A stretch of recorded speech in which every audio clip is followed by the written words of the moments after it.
Yes. So, when I wash my hands, when I encounter a flush toilet and I have to flush the toilet, um, sink, dishes, hose water, thank you water. It's a very beginning step in a respectful relationship. I feel. And to not be like, you must thank the water about it,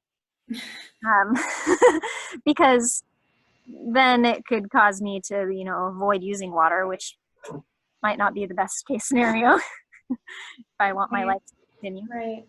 I love this. It's like you're balancing both like the reality of just the imbalance that's happened and trying to help course correct that in a practical way, and also like doing it and like remaining in a place of joy and gratitude. Whether it's with the water or the soil or other people that live around you. Yeah. Yeah.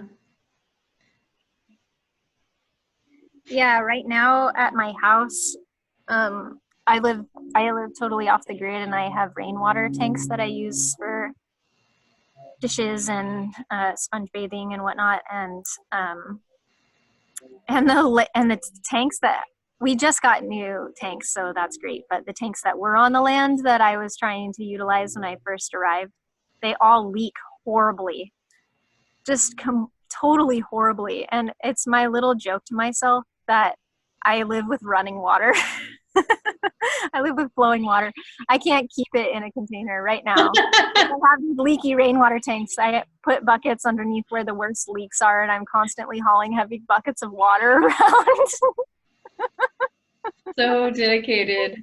Are you? And I hear it dripping into the bucket and into other water and I can remember what it sounds like to sit next to a burbling creek and honor the flowing water that's flowing out of my leaky rainwater tanks.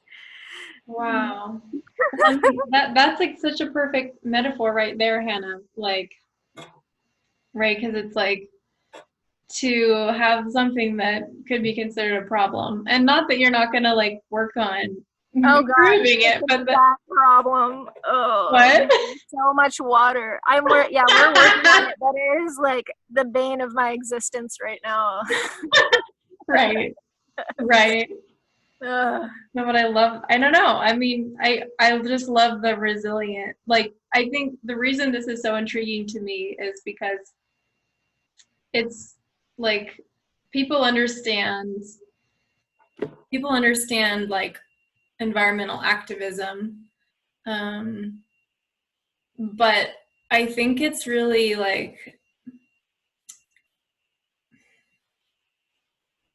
I want to say new, but it's not, because as we know, it's actually like a returning to an essential nature. But like the learning of how to do that in a way that's this spirit of curiosity and joy, and like the fact that you can even hear like the leaking and be like, it's a gurgling creek, and like, I don't know, I guess this is such a good conversation because it makes me curious, like, because there's the practicalities that like the soil rebuilding and working with water and growing food, a food forest, but then obviously there's clearly this piece about people learning how to live alongside each other in a way that's actually restorative and resilient and focused on that joy. And so I wonder if you could say more about your hopes for the human community on the land. Yeah, and that's why it feels really important for me that the healing center aspect be adjacent and integrated with a residential neighborhood, because then it's people who are living there that are devoted every day to their work, and they're just like ambiently and respectfully going about their lives. And part of what we were talking about earlier about choosing to immerse yourself in an environment and then soak up the difference through modeling and worship. that is what I really hope to create here. What I would really hope that would come through. Because if my neighbor's just outside on their porch in the sun weaving a basket, the first time I watched someone winnow seeds, which is to take the seed that you use away from the chaff of the plant, I was watching the seeds fall through the sunlight, and I feel I was deeply changed by just witnessing that. And I want millions of little moments like that to be happening all around. Yeah. Will come. Yeah. So that they can just see, not with someone like giving a lecture or having to take an intensive, and they would have the option while they were there to do work on the land. But also there would be no choice but to witness what it looks like through the people who are also singing to their food. I love this. I mean, it's the original way of learning, right? Through osmosis and through like just exposure, and yeah. I love it. Yeah, and just being able to go to what you're drawn to in the moment and learn from there. And that's what I've loved. I've gone to a few traditional living skills gatherings, sometimes called primitive skills gatherings, at traditional living skills gatherings. And I loved just being absorbed for 1 week, even in an environment where everyone is working on projects, and there's no, like, you don't have to sign up for which project you're going to do beforehand. You go, and you might get a sense before you go, like, this year I'm definitely going to focus on high tanning. Or some year I went, I'm like, oh, I'm not sure what I'm going to do this year. And someone offered a gourd ukulele. Oh, nice. I was like, that's definitely what I'm going to do. Actually, the class was technically full, but I showed up anyway, and they worked a way for me to get in, because I wasn't the first person to come and sign up, you know. But yeah, you can just follow your heart at gatherings like that. And I want it to be very similar on the land. Is like, you might come with a sense of like, oh, I think I want to study bees, but you never in your life thought about propagating plants, but that's what you're drawn to. And I want those possibilities and those choices and those options to be open for anyone that would come. And also to maintain a sense of privacy and respect for the people that live there. So that's why the two elements would be distinct from one another and adjacent. So that the place where the people would come for healing retreats, for example, would be separated distinctly from people's private residences, but work would still be happening on the land where they were staying. And so people that lived in the private residences that were taking on jobs in the more public sphere could be seen in doing their work in the places that were more exposed, but still maintain a sense of privacy with their families and their homes and not be in the middle of everybody else's attention necessarily. I love that. Yeah. And we're imagining, there's a lot of healing retreat centers right now that really cater to the weekend retreat, and they're often very expensive. So what I want to do is focus on the longer retreat aspect and just do maybe 5 or 6 people at a time, but for 6-week stays, and make it extremely affordable. And it's sort of tricky. I've been thinking about, like, how would I, in the times when I have felt like I'm overworked but I'm still not working enough, how could I possibly take 6 weeks off? So we're working that. I'm thinking a lot about that still, and how to make it possible for people maybe that really need it and could really benefit from the fact that we're offering something at a low price for an extended period of time to really sink in, and yet balancing that dynamic. And what I like about this particular model is that there's no need then for a really big cafeteria or something like that. Like, I already cook giant pots of soup every time that I cook, and I could feed an extra 5 people. It's just like having friends over for dinner. Mm-hmm. My mentor and I have designed and taught classes and feel really confident about coming up with something that would be a combination of people having enough alone time, having enough time to work on the land if they wanted to, and then time to reflect with another person about what that was like and what that stirred in them, and then time with the small group, and then alone time, and having like a rhythm of Mm-hmm. having reflection as well as input, so that that healing process can be both unraveling and weaving in simultaneously, so that they're receiving support for what is coming through, and then also supporting themselves and what they're learning and how they can carry it forward in their life as they go. And I think that takes time. And 6 weeks just feels about right. And because we'll be adjacent to the green burial site, the graveyard, Mm-hmm. the other element that, like, yes, I want to be buried where I live. And also, I think just as important as the presence of water is the presence of death Yeah. facing healing work, because so much of us needs to die when we are choosing to live our lives and go forward in a way. And having that cycle be respected and revered also is a key element, Mm-hmm. because we're going to use that green burial site also as a food forest ground and forest medicine ground. And people can choose when they're buried, like what kind of plant wants to be planted and what kinds of uses, and if only their family can harvest there or if anyone can harvest there, and Mm. offer that perspective that everything that dies also becomes transformed.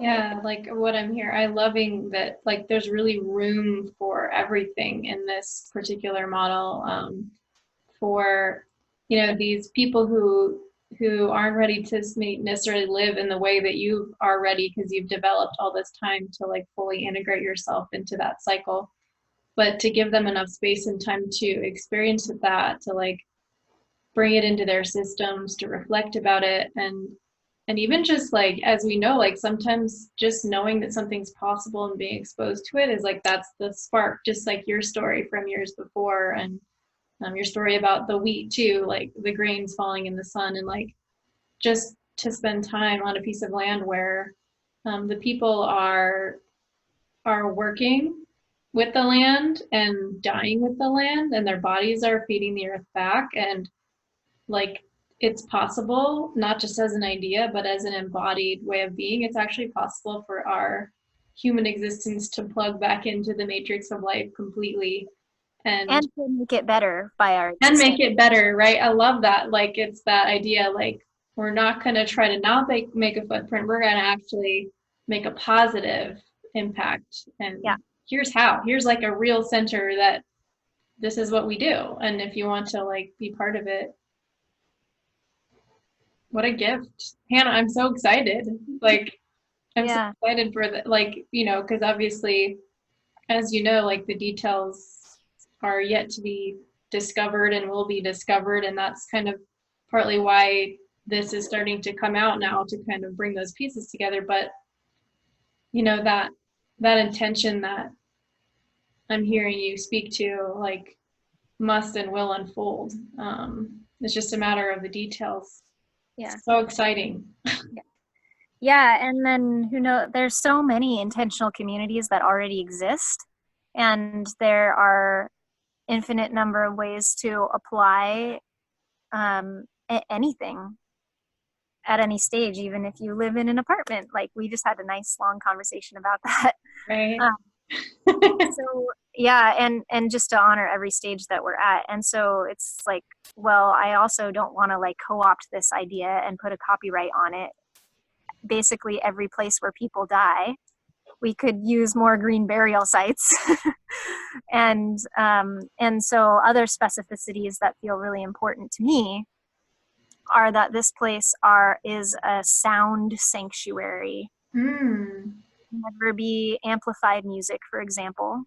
And that all the children on this property would never be exposed to media, period. I do a lot of work with children, and the difference between the children that have or haven't been exposed to media is really night and day. And I've lived with young families that are doing the media-free thing, and it's just so inspiring. And it's really important to me that where I live, when I'm having children, that the children that my children are playing with are also held in this way. And in my community, there's already a really wonderful, thriving Waldorf school. There's no parameters around the media with the children that go there. So the children that I'm close with that are totally media free and just completely delightful to be around all the time, that I'm with them. I mean, being a full-time parent is really a deeply personal process with like unknowable lessons to anyone but themselves, like for the most important job on earth. But these children that have the only pictures and videos they've ever seen in their life are pictures and videos from their life. And so the model with then weaving media in as they grow,